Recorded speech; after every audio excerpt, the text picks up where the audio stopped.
Hi guys, in this video I'm going to show you how to close position on Tradovate. The first thing I want you to do is actually come to the bottom right and click on positions. You'll see all the positions you currently have open. And if you want to close a position, let's say for example, I go ahead and buy this one at market.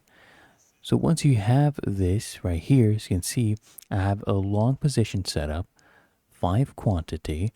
And if I come here and just sell the exact amount, as you can see, the position will basically be closed.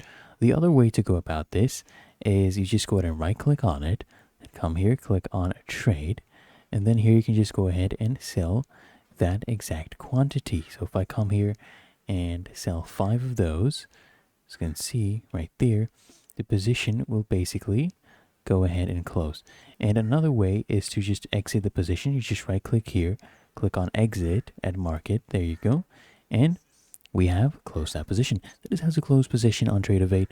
Found this helpful? Make sure you smash that like button, subscribe to guides our